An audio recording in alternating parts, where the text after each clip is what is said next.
வணக்கம் ஃப்ரெண்ட்ஸ்.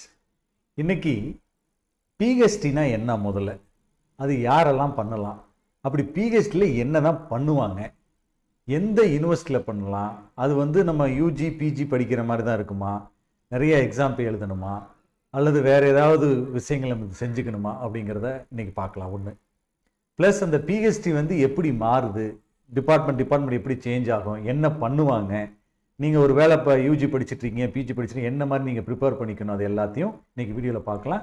தெளிவாக டீட்டெயிலாக ஒன் பை ஒன்னாக ஸ்டெப் பை ஸ்டெப்பாக சொல்ல போகிறேன். இந்த வீடியோ முழுசாக பாருங்கள். ஒன்று, ஃபஸ்ட்டு பிஹெச்டினா என்ன? பிஹெச்டி அப்படிங்கிறது என்னென்னா, தமிழில் இது முனைவர் பட்டம் அப்படின்னு சொல்லுவாங்க. ஆங்கிலத்தில் டாக்டர் ஆஃப் ஃபிலாசபி. பிஹெச்டி அப்படிங்கிறோட டெஃபினிஷன் டாக்டர் ஆஃப் ஃபிலாசபின்னு அர்த்தம். அப்போ ஃபிலாசபியில் தான் பண்ணணுமா அப்படின்னா அது அப்படி கிடையாது. அந்தந்த துறையில் அந்த நிபுணத்துவம் பெறுவாங்க அப்படிங்கிறதுக்காக அது டாக்டர் ஆஃப் ஃபிலாசபி. அந்தளவுக்கு ஒரு மேலார்ந்த நாலேஜ் உங்களுக்கு வருங்கிறதுக்காக தான் இது காலங்காலமாக ஃபாலோ பண்ணுறாங்க. ஒன்று. ஸோ பிஹெச்டிங்கிறது என்னென்னா, முதல் விஷயம், பிஹெச்டிங்கிறது நீங்கள் யூஜி பிஜி படிக்கிற மாதிரி ஃபிக்ஸடாக 3 இயர்ஸில் 4 இயர்ஸில் 4-5 அதாவது 10 பேப்பர் 20 பேப்பர் 30 பேப்பர் எழுதி பாஸ் பண்ணுற எக்ஸாம் அல்ல. நம்பர் 1. பிஹெச்டிங்கிறது படித்து பாஸ் பண்ணி எழுதக்கூடிய எக்ஸாம் அல்ல. பிஹெச்டி அப்படிங்கிறது ஆராய்ச்சி பண்ணி அந்த ஆராய்ச்சியை கட்டுரையாக சமர்ப்பித்துட்டு அந்த கட்டுரையை ஒரு Indian examiner and plus foreign examiner evaluate பண்ணிவிட்டு அதற்கப்புறம் நீங்கள் என்ன ஆராய்ச்சி பண்ணீங்களோ அதை பொது சபையில் போய் ப்ரெசென்ட் பண்ணுவீங்க. அதுக்கு பேர் பப்ளிக் வைவா ஓசி. அதில் நீங்கள் ப்ரெசென்ட் பண்ணுறத பப்ளிக் பார்த்துட்டு அவங்க கேள்வியெலாம் கேட்பாங்க உங்கள் ஆராய்ச்சியை பற்றி. அதுக்கு நீங்கள் ப்ராப்பராக டிஃபெண்ட் பண்ணதுக்கு அப்புறம்தான் யூனிவர்சிட்டி உங்களுக்கு பிஹெச்டி அவார்ட் பண்ணும். ஸோ முதல் கேள்வி இப்போ சொல்லியாச்சு.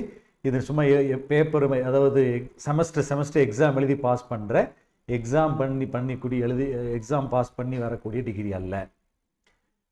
முடிஞ்சிருச்சு. இப்போ ரெண்டாவது, பிஹெச்டி எல்லாத்துக்கும் ஒரே மாதிரி தான் இருக்குமா அப்படின்னா, முதல்ல நம்ம படிப்பு ஜென்ரலாக எஜுகேஷனை 3-4 வகையை பெருசாக பிரிக்கலாம். ஒன்று ஹியூமனிட்டிஸ், அடுத்து சயின்ஸ், இன்ஜினியரிங், மேனேஜ்மெண்ட். இப்படின்னு மேனேஜ்மெண்ட் ஹியூமனிட்டிஸ்குள்ளே தான் வரும். ஃபஸ்ட்டு இல்லைன்னா நார்மல் டேர்மில் சொல்லணும்னா ஆர்ட்ஸ் அண்ட் சயின்ஸ் காலேஜ் இருக்குன்னு வச்சுக்கலாம். ஆர்ட்ஸு சயின்ஸு அதில் ஒன்று இன்ஜினியரிங் சேர்த்துக்கோங்க. இப்போ ஆர்ட்ஸில் பண்ணுறவங்க இப்போ மெயினாக என்ன பண்ணுவோம், ஆர்ட்ஸ் டிகிரி என்ன வருது, பிஏ இங்கிலீஷ் லாங்குவேஜஸ் எடுத்துக்கோங்க. English, Tamil and all, Hindi, Malayalam, அந்த தெலுங்கு எல்லா லாங்குவேஜஸும். அடுத்தது என்ன வருது, ஆர்ட்ஸில் ஹிஸ்ட்ரி, ஜாக்ரஃபி கூட சயின்ஸில் போயிடும். ஹிஸ்ட்ரி இதில் வரும். Sociology and psychology, even sociology சைக்காலஜியும் ஹியூமனிட்டிஸில் வரும். இப்போ ஆர்ட்ஸில் நான் ஒரே ஒரு உதாரணம் பட்டு இங்கிலீஷ் எடுத்துக்கிட்டிங்கன்னு வச்சுக்கோங்களேன். இங்கிலீஷ், தமிழ் லாங்குவேஜிலெலாம் ஒரு புதிய கண்டுபிடிப்பெல்லாம் கண்டுபிடிக்க முடியாது. அதாவது ஆனால் சயின்ஸில் கண்டுபிடிப்பாங்க. இப்போ நம்ம கொரோனா பீரியடில் இருக்கிறோம். நமக்கு ஆரம்பத்தில் வேக்சினேஷனே இல்லாமல் இருந்தது. ஆனால் இப்போ வேக்சினேஷன் வந்துருச்சு. இப்போ பூஸ்டர் டோஸும் போட்டுட்ருக்குறோம். எப்படி இது ஒரு சயின்டிஃபிக் இன்வென்ஷன், ஒரு அறிவியல் பூர்வமான மெடிக்கல் ஃபீல்டில் அதற்கான ஆராய்ச்சி செஞ்சு புது மருந்தை கண்டுபிடிச்சி இந்த வியாதியை குணப்படுத்தும், இந்த வியாதி வராமல் தடுக்கும் தான் நமக்கு வேக்சினேஷன் வருது. இந்த மாதிரி கண்டுபிடிப்பை சயின்ஸ் ஃபீல்டில், அறிவியல் துறையில் இந்த மாதிரி தான் பண்ணுவாங்க.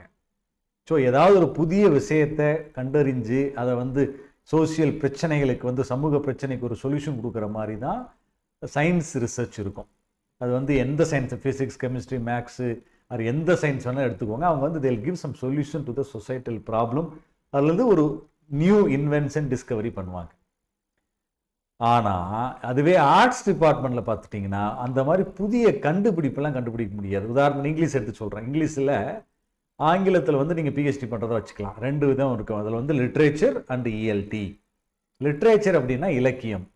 இலக்கியத்தில் பண்ணுறப்ப என்ன பண்ணும், இலக்கியத்தில் இப்போ சமண மதத்தின் செயல்பாடுகள் குறிப்பிட்ட ஒரு நாவல் அப்படின்னு சொல்லுவாங்க. சமண மதம் அப்படின்னா இங்கிலீஷில் புத்திஸ்ட், அதாவது புத்திசம் தான் சமண மதம்னு சொல்கிறோன்னு வச்சுக்கோங்களேன்.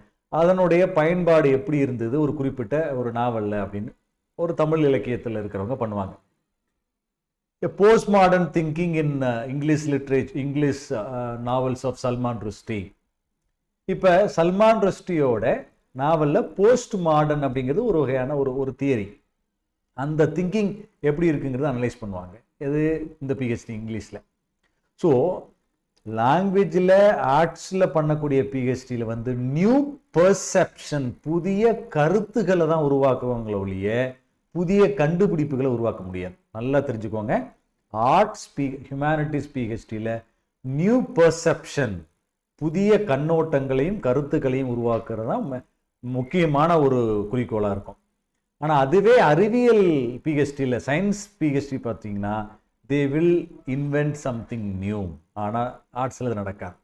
இன்ஜினியரிங் எப்படி அந்த பிஹெச்டி பார்த்துட்டிங்கன்னா அதுவும் அப்ளிகேஷன் ஆஃப் சயின்சஸ் தான். இன்ஜினியரிங்கில் சயின்ஸ் அப்ளை பண்ணி அவங்களும் புதிய கண்டுபிடிப்புகளை சயின்ஸ் மாதிரியே தான் அவங்களும் புதிய விஷயங்களை வந்து நமக்கு சொல்லுவாங்க. உதாரணத்துக்கு இப்போ நான் உங்கள்கிட்ட பேசிகிட்டு இருக்கிறேன், எப்படி தெரியுது? நீங்கள் இந்த யூடியூப் சேனல் வழியாக பார்க்குறீங்க. இந்த யூடியூப் வந்து ஒரு அறிவியல், ஒரு இன்ஜினியரிங் மார்வல். அவங்க இன்ஜினியரிங் ஃபீல்டில், கம்ப்யூட்டர் சயின்ஸில் இந்த மாதிரி ஒரு புதிய ஒரு மென்பொருள் உருவாக்குறாங்க. அதில் வந்து இந்த மாதிரி எல்லாரும் தங்களோட கருத்துக்களை வந்து வீடியோவை டெவலப் பண்ணி அது உள்ளே போடலாம். அது மக்களுக்கெல்லாம் போய் சேரும், எல்லாம் பார்க்கலாம். இது வந்து ஒரு சயின்டிஃபிக் இன்வென்ஷன், இது ஒரு இன்ஜினியரிங் இப்போ இதை வந்து ஒருத்தர் அப்போ வந்து எல்லாரும் கம்பெனி வச்சிருக்கிற அத்தனை பேரும் பிஹெச்டி முடிச்சுட்டு தான் கம்பெனி வைப்பாங்களா அப்படின்னா அப்படியும் கிடையாது. ஏன்னா அதுக்கு தான் என்ன பண்ணுவாங்க, ஒவ்வொரு துறையிலையுமே ஒரு கம்பெனி இருக்குன்னா அதில் ஒரு ரிசர்ச் டிபார்ட்மெண்ட் இருக்கும். இப்போ நம்ம ஒரு கார் வச்சுருக்கிறோம், அந்த கார் வருஷம் புதுசாக வந்துகிட்டே இருக்குது, புதிய மாடல் வருது. எப்படி? அதெல்லாம் ஒரு இன்வென்ஷன் பண்ணிகிட்டே இருப்பாங்க. இப்போ ஒரு காரை வந்து தனிப்பட்ட ஒரே ஒருத்தரால் கிரியேட் பண்ண முடியாது. அதில் it is assembling of so many units. Tyre இருக்குது, ஸ்டேரிங் இருக்குது, இன்ஜின் இருக்குது, பாடி இருக்குது, சீட் இருக்குது. இந்த மாதிரி பலவிதமான எல்லா காம்பனண்ட்டும் சேர்ந்து தான் கார் தயாரிக்கப்படுகிறது. அப்போ ஒவ்வொரு காம்பனண்ட்டுக்கும் இண்டிவிஜுவலாக ரிசர்ச் நடந்துட்டு இருக்கும். இப்போ ஒரு காமனாக இருக்கிற என்ன பண்ண ஒரு கார் கம்பெனி என்ன பண்ணுறாங்க, எல்லாத்தையும் அசம்பிள் பண்ணி ஒரு டிசைன் பண்ணுறாங்கன்னா நியூ டிசைன் இன்னோவேட் பண்ணுறப்ப அந்த துறையில் ஒர்க் பண்ணக்கூடிய டாக்டரேட்ஸ், அதாவது பிஹெச்டி பண்ணிட்டு இருக்கிறவங்களுடைய ஐடியாஸ் யூஸ் பண்ணிக்கலாம். அவங்க ஒருவேளை அதை பேட்டன் பண்ணியிருக்காங்கன்னா அந்த ஐடியா யூஸ் பண்ணுறதுக்கு அவங்களுக்கு காசு தரணும். 1000 கார் தயாரிக்கிறேன்னு வச்சுக்கலாம். நான் உதாரணத்துக்கு ஒரு ஸ்டேரிங்கில் வந்து புது டிசைன் ஒன்று கொண்டு வர போகிறேன். அந்த டிசைனை வந்து ஏற்கனவே ஒருத்தங்க கண்டுபிடிச்சி வச்சுருக்காங்க, அதை தான் நான் யூஸ் பண்ண போகிறேன்னா ஒவ்வொரு காருக்கு இவ்வளோ ரூபான்னு சொல்லி நம்மளுக்கு பணம் கொடுத்துடணும். கொடுத்துட்டா அவங்க டிசைன் எடுத்து நான் யூஸ் பண்ணிக்கலாம். அதுக்கு பேர் பேட்டன்ட். இந்த மாதிரி இன்ஜினியரிங்கில் என்ன பண்ணுவாங்க, எல்லா ஸ்டேரிங்கை வந்து எப்படி ஸ்டைலிஷாக பண்ணுறதுக்குன்னு தனியாக ரிசர்ச் நடக்கும். வீலை எப்படி இன்னும் ரொம்ப லைட் வெயிட் ஆக்குன்னு தனியாக ரிசர்ச் நடக்கும். எப்படி வந்து கலரை இன்னும் ரொம்ப அட்ராக்டிவாக கொண்டு வரலான்னு தனியாக ரிசர்ச் நடக்கும். ஸோ இத்தனையோடைய அசம்பிளி தான் கார். அப்போ ஒரு இன்ஜினியர் அப்படிங்கிறவர் ஒரு குறிப்பிட்ட ஒரு விஷயத்தை மட்டும் பண்ண முடியும். உதாரணத்துக்கு இப்போ நம்ம ஒரு காலத்தில் வந்து பார்த்திங்கன்னா பேட்ரி வந்து 1 மணி நேரம் தான் நிற்கும், அரை மணி நேரம் நிற்கும், 1 மணி நேரம் நிற்கும். இன்றைக்கி வந்து 3 மணி நேரம் 4 மணி நேரம் நிற்கிது. இவ்வளோ யூஸ் பண்ணியும் எப்படி ரிசர்ச் பண்ணிகிட்டே இருக்கிறாங்க, வந்துகிட்டே இருக்குது, புதிய வகையான பேட்டரிகள் கண்டுபிடிச்சிட்டே இருக்கிறாங்க. அப்போ என்ன பண்ணுது, அதோட பேட்டரி பேக்கப் இன்க்ரீஸ் ஆகுது. இப்போ நம்ம எலக்ட்ரிக் ஸ்கூட்டர் கார் எல்லாம் வந்துடுச்சு. இன்னும் நீங்கள் ஒரு 4-5 வருஷம் டவுன் த லைன் பார்த்தீங்கன்னா இன்னும் அதனுடைய யூசேஜ் வந்து ரொம்ப அதிகமாகிடும். பேட்டரியோட பேக்கப் இன்றைக்கி உதாரணத்துக்கு ஒரு எலக்ட்ரிக் ஸ்கூட்டரில் அதிகபட்சமாக 100 கிலோமீட்டர் போகலான்னு வச்சுக்கோங்க, ஒரு பெரிய யோலாவில் போடலாம். ஆனால் இதுவே ஒரு 10 வருஷம் ரிசர்ச் கண்டினியூ பண்ணுறப்ப என்ன பண்ண, புதிய கண்டுபிடிப்புகள் வந்ததுக்கப்புறம் நம்ம வந்து ஒரு டைம் சார்ஜ் பண்ண ஈவன் 500 கிலோமீட்டர் 1000 கிலோமீட்டர் போகிற மாதிரி கூட ஃபியூச்சரில் வந்துடலாம். இதெல்லாம் சயின்டிஃபிக் இன்ஜினியரிங் இன்வென்ஷனில் வரக்கூடியது. இந்த மாதிரி துறையில் ஒர்க் பண்ணுறவங்க இன்ஜினியரிங் பிஹெச்டிஸில், சயின்ஸ் பிஹெச்டியில் பண்ணுவாங்க. இப்போ நம்ம ஆர்ட்ஸில் வந்து என்ன பண்ணுவோம், நான் ஏற்கனவே சொன்ன மாதிரி புதிய கண்ணோட்டத்தை கொடுப்பாங்க, புதிய விஷயங்களை சொல்லுவாங்க. இப்போ இதே மேனேஜ்மெண்ட் பிஹெச்டி என்ன பண்ணுவாங்கன்னா, இப்போ உதாரணத்துக்கு இந்த பொருளை கொண்டு போய் மக்கள்கிட்ட சேர்த்தா அவங்க விரும்புவாங்களா விரும்ப மாட்டாங்களா, சர்வை நடத்துவாங்க. சர்வை இப்போ எலெக்ஷன் நடக்கிறப்ப நமக்கு வந்து எந்த கட்சி ஜெயிக்கும் தோக்குன்னு சொல்கிறான், அதெல்லாம் வந்து சோசியாலஜிக்கல் சர்வை. அப்போ அவங்க என்ன பண்ணுவாங்க, ரிசர்ச் பண்ணி இந்த மக்கள் இந்த கண்ணோட்டத்தில் இருக்கிறாங்க, இத்தனை பேர் இதை லைக் பண்ணுறாங்க, இதை லைக் பண்ணல அப்படின்னு சொல்லுவாங்க. அதனால தான் மேனேஜ்மெண்ட்டில் என்ன பண்ணுவாங்க, ஒவ்வொரு கம்பெனி மேனேஜ்மெண்ட் ரிலேட்டட் சர்வே பண்ணுறப்ப ஒரு பொருளை வந்து மார்க்கெட்டில் லான்ச் பண்ணுறதுக்கு முன்னாடி they'll conduct a market survive. Market survey அப்படின்னா போய் மக்கள்கிட்ட வந்து ஒரு நிறுவனம் இருக்கும், அந்த நிறுவனம் போய் பேசுவாங்க, இந்த மாதிரி புதிய பொருள் கொண்டு வந்தால் நீங்கள் வாங்குவீங்களா, உங்களோட ஒப்பீனியன் என்ன, இல்லைன்னா அந்த மார்க்கெட்டை பொருளை உருவாக்கி அந்த சாம்பிளை ஃப்ரீயாக கொடுப்பாங்க, இது யூஸ் பண்ணிவிட்டு உங்களோட ஃபீட்பேக் சொல்லுங்கள் அப்படிம்பாங்க. ஒரு நல்லா இருக்குது எல்லோரும் ஹாப்பியாக ஃபீல் பண்ணாங்கன்னா அந்த பொருளை ஃபர்தராக கமர்ஷியலைஸ் பண்ணுவாங்க. இல்லை ஃபீட்பேக் நல்லா இல்லைன்னா ஒன்றும் அதுக்கான என்ன பேட் ஃபீட்பேக் வருதோ அதை எடுத்து டெவலப் பண்ணிவிட்டு அந்த ஃபீட்பேக்கை ரிமூவ் பண்ணிட்டு புதிய பொருளை கரெக்டாக மக்களுக்கு பிடித்த மாதிரி தயார் பண்ணுவாங்க. இது மேனேஜ்மெண்ட் ரிலேட்டட் ரிசர்ச். அதில் again marketing, survey, and operation ரிசர்ச்னு எல்லாத்துலேயும் டிஃப்ரெண்ட் ஃபீல்டு இருக்குது. ஒவ்வொரு டிபார்ட்மெண்ட்டுக்கும் டிஃப்ரெண்ட் ஃபீல்டு இருக்குது. இப்போ அதை வந்து டீட்டெயிலாக போவாங்க. ஸோ இப்போ இன்னொன்று என்னென்னா, சரி இப்போ பிஹெச்டி ஜாயின் பண்ணுற என்ன பண்ணுவோம், அடுத்த கொஸ்டின் வந்துடும், என்ன பண்ணுவாங்க அப்படின்னா, ஃபஸ்ட்டு என்ன பண்ணுவாங்க, ஏற்கனவே ஆராய்ச்சி பண்ணியிருக்கிற ஆராய்ச்சி கட்டுரைகள், அதுக்கு பேர் ரிசர்ச் பேப்பர், அதை படிப்பாங்க. படிச்சுட்டு எந்த விஷயம் ஏற்கனவே யாருனாலையும் பண்ணப்படலையோ அதுக்கு பேர் ரிசர்ச் கேப். அந்த கேப்பை கண்டுபிடிச்சிட்டு அதில் தான் புதுசாக ரிசர்ச் பண்ணுறவங்க, பிஹெச்டி பண்ணுறவங்க பண்ணுவாங்க. நான் ஏற்கனவே ஒரு இன்ஜினியரிங்க்கு ஒரு எக்ஸாம்பிள் சொல்கிறேன். உதாரணத்துக்கு சேம் ஓலா ஸ்கூட்டர் எக்ஸாம்பிள் எடுத்துக்கலாம். இன்றைக்கி ஒரு ஸ்கூட்டர் வந்து ஒரு டைம் சார்ஜ் பண்ணால் 100 கிலோமீட்டர் போகுது. புதுசாக ஒருத்தங்க இந்த பேட்டரியை பற்றி ரிசர்ச் பண்ணுறதா வச்சுக்கலாம். ஒரு எலக்ட்ரிக்கல் இன்ஜினியர் பண்ணுறாருன்னா அவர் என்ன பண்ணுவார், ரிசர்ச் பண்ணி அந்த 100 கிலோமீட்டருங்கிறத 150 கிலோமீட்டர் எப்படி மாற்ற முடியும், அதுக்கு என்ன காம்பினேஷன் போடலாம், என்ன வேறு விதமான மெட்டீரியல் யூஸ் பண்ணிக்கலாம்னு சொல்லி கண்டுபிடிக்கிறான்னு வச்சுப்போம். அதுதான் அடுத்த ஃபர்தர் அதாவது இன்ஜினியரிங் ரிசர்ச். ஏன்னா இப்போ ஏற்கனவே இப்போ உதாரணத்துக்கு அவர் போய் நான் வந்து புது பேட்டரி கண்டுபிடிக்கிறேன், அது 90 கிலோமீட்டர் போகும்னா அது முட்டாள்தனம். ஏன்னா ஏற்கனவே இருக்கிற பேட்டரி 100 கிலோமீட்டர் போகுது. நீங்கள் இந்த கண்டுபிடிச்சி இந்த 90 கிலோமீட்டர் போகிறதுக்கு வரக்கு, ஏன்னா ஏற்கனவே ஆல்ரெடி ரிசர்ச் பண்ணியாச்சு இருக்குது, அதை போய் நீங்கள் திரும்ப பண்ண முடியாது. அதனால் மெயின் விஷயம் ஏற்கனவே எக்ஸிஸ்டிங் இருக்கிறத ரிப்பீட் பண்ண முடியாது, பண்ணால் தப்பு, ஃபால்ஸ் ரிசர்ச். ஏன்னா இருக்குது ஆல்ரெடி. அப்போ நீங்கள் என்ன பண்ணணும், 100 கிலோமீட்டர் 110 ஆக்குவீங்க, 120 ஆக்குவீங்க, 130 ஆக்குவீங்க, என்ன உங்களுக்கு எக்ஸஸ் பண்ணுவீங்களோ அதுதான் நியூ ரிசர்ச். அதுக்கு பேர் ஏற்கனவே ரிசர்ச் பண்ணி ரிசர்ச் பேப்பராக பப்ளிஷ் பண்ணியிருப்பாங்க. அதை வந்து படித்து பார்த்துட்டு அதில் எது பண்ணப்படலை, எதில் வந்து நீங்கள் பண்ணனா உங்களால் புதிய கண்டுபிடிப்புகள் உருவாக்க முடியும். உதாரணத்து இன்ஜினியராக இருந்தால் ஒரு பெர்ஸ்பெக்டிவ் இருக்குது அப்படின்னா நீங்கள் என்ன நியூ கண்ணோட்டம் அதுக்கு கொடுக்கலாம் அப்படின்னு நீங்கள் சொன்னீங்கன்னா அதுதான் ரிசர்ச். அப்படி தான் ரிசர்ச் ப்ராப்ளம் கண்டுபிடிப்பாங்க. அதுக்கு பேர் problem identification or research gap. இப்போ இது என்ன பண்ணுவாங்க, நார்மலாக ஒரு பிஹெச்டி அப்படிங்கிறது 3 வருஷம் ஒரு காலகட்டம் கொடுத்துருப்பாங்க எல்லா யூனிவர்சிட்டியிலுமே. அப்போ அந்த 3 வருஷத்தில் என்ன பண்ணுவாங்கன்னா, முதல்ல 6 மாதம் இந்த மாதிரி ஏற்கனவே நடைபெற்ற பப்ளிஷ் பண்ணப்பட்டிருக்கக்கூடிய ரிசர்ச் பேப்பரை படிச்சுட்டு அவங்களுக்கான ரிசர்ச் ப்ராப்ளத்தை ஐடென்டிஃபை பண்ணிவிட்டு அதை ஒர்க் பண்ண ஆரம்பிப்பாங்க. அப்போ 6 மாதத்துக்கு அப்புறம் கண்டுபிடிச்சதுக்கப்புறம் அதை ஸ்டார்ட் பண்ணி அதை ஃபர்தராக என்னென்ன வேணும். இப்போ சயின்ஸில் வந்து லெபார்ட்டரியில் போய் ஒர்க் பண்ணுவாங்க. லேபில் வந்து ஒரு கெமிஸ்ட்ரி வச்சுக்கலாம் நம்ம.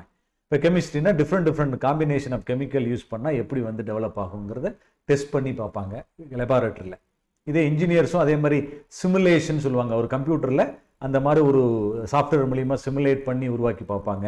அதுக்கப்புறம் அதே மாதிரி ஒரு எக்ஸ்பெரிமெண்ட்டை கிரியேட் பண்ணி, உதாரணத்துக்கு புது பேட்டரி கண்டுபிடிச்சாங்கன்னு வச்சுப்போம், எப்படி டெஸ்ட் பண்ணுவாங்க, அதுக்கு ஒரு எக்ஸ்பெரிமெண்டல் லேபில் போயிட்டு அந்த பேட்டரியோட பவர் எப்படி இருக்குன்னு செக் பண்ணுவாங்க. அல்லது எப்படி உருவாக்குறதோ டிஃப்ரெண்ட் மெட்டீரியல் காம்பினேஷன் செக் பண்ணி 2 விதமாக பண்ணுவாங்க இன்ஜினியரிங்கில். Experimental setup, simulation setup. சிமுலேஷனுங்கிறது அந்த என்ன புதிய பொருளை தயாரிக்கிறாங்களோ அது எல்லாத்தையும் சாஃப்ட்வேரில் ஃபீட் பண்ணி சிமுலேட் பண்ணிருவாங்க. அதுக்கான அதே மாதிரி பிம்பத்தை உருவாக்கி கம்ப்யூட்டர் டெஸ்ட் பண்ணுவாங்க, அது சிமுலேஷன்.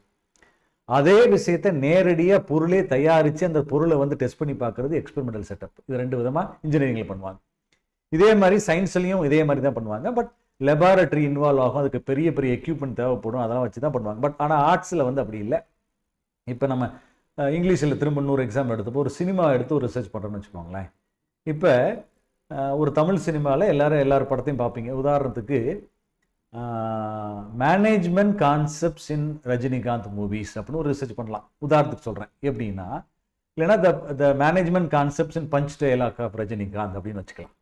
அப்போ என்ன ஆகும்னா, ரஜினிகாந்தனுடைய படங்கள்லாம் எடுத்துட்டு அந்த படத்தில் ரஜினி யூஸ் பண்ணக்கூடிய பஞ்ச் டயலாக் அதை எடுத்து என்ன சொல்ல வருது. நான் 2-3 உதாரணத்தை சொல்ல, நான் ஒரு தடவை சொன்னால் 100 தடவை சொன்ன மாதிரி.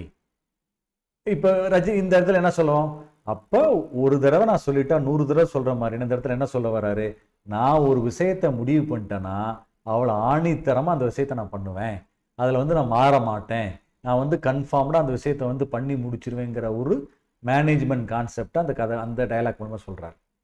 இப்போ உதாரணத்துக்கு இன்னொரு ஒரு பஞ்ச் டயலாக் எடுத்துக்கலாம். அடுத்த நடிகர் ஒரு விஜய், அவர் சொல்கிறார், நான் ஒரு தடவை முடிவு பண்ணிட்டா என் பேச்சை நானே கேட்க மாட்டேன் அப்படின்னு ஒரு படத்தில் ஒரு டயலாக் வரும். இதில் என்ன அர்த்தம், அப்போ ஒரு டெசிஷனை நான் எடுத்துட்டேன்னா அதிலிருந்து நான் பின்வாங்கவே மாட்டேன்.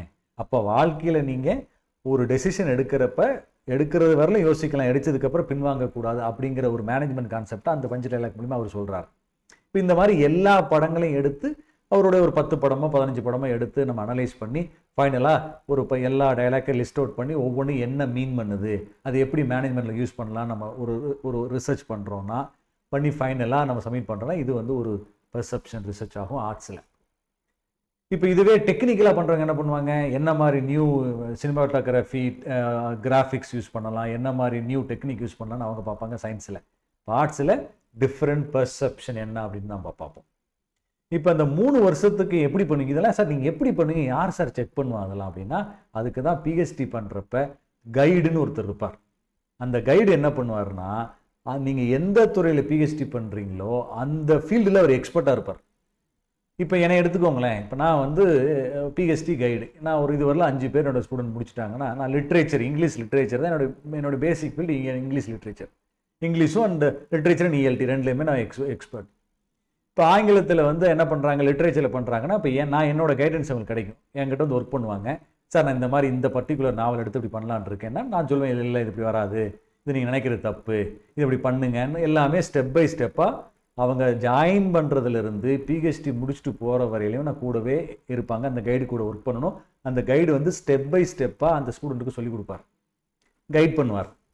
சொல்லிக் கொடுப்பாருன்னா பாடம் நடத்த மாட்டாங்க, பட் ஃபெசிலிட்டேட் பண்ணி கைட் பண்ணுவாங்க. அப்போ என்ன ஆகிடும், அவருடைய நாலேஜில் நீங்கள் செல்ஃபாக லேர்ன் பண்ணிக்கிட்டீங்க. ஆனால் அவர் அங்கங்கே வந்து உங்களை ஃபைன் டியூன் பண்ணிட்டே இருப்பார் கைடு. அப்போ இது எல்லாம் அதுக்கு டிஃப்ரெண்ட் ஸ்டேஜஸ் இருக்குது. ஒவ்வொரு 6 மாதத்துக்கு ஒரு தடவை செக் பண்ணுவாங்க நீங்கள் கரெக்டாக இருக்கீங்களா. ப்ளஸ் அதே மாதிரி கைடு வந்து எக்ஸ்பர்ட் கமிட்டி மெம்பர் வச்சு டாக்டோரல் கமிட்டின்னு ஒரு கமிட்டி போடுவாங்க, அட்வைசரி கமிட்டி. அவங்களும் அந்த ஃபீல்டில் இருக்கிற அவர் உங்கள் கைடு ப்ளஸ் இன்னும் 2-3 எக்ஸ்பர்ட் சேர்ந்து உங்களுக்கு நீங்கள் பண்ணுற ஒரு அப்ரைஸ் பண்ணிட்டு அதுக்கான ஃபீட்பேக் கொடுப்பாங்க ஒவ்வொரு 6 மாதத்துக்கு ஒரு தடவை. அதுக்கு பேர் doctoral committee meeting, appraisal meeting, different பேரில் இந்தியா ஃபுல்லாக நம்ம அதை யூஸ் பண்ணுறாங்க வேறு வேறு விதமாக. பட் இல்லது நார்மலாக டிசி மீட்டிங்னு சொல்லுவாங்க, இல்லைனா டாக்டரல் கமிட்டின்னு சொல்லுவாங்க. அது டாக்டரல் கமிட்டியோடைய ஷார்ட் ஃபார்ம் தான் டிசி மீட்டிங். இப்போ இது என்ன பண்ண, அவங்க கொடுக்குற ஐடியா மூலிமா நம்ம என்ன பண்ணுவோம், ஃபர்தராக நீங்கள் எக்ஸ்ப்ளோர் பண்ணி நீங்கள் ரிசர்ச் கண்டினியூ பண்ணுவீங்க.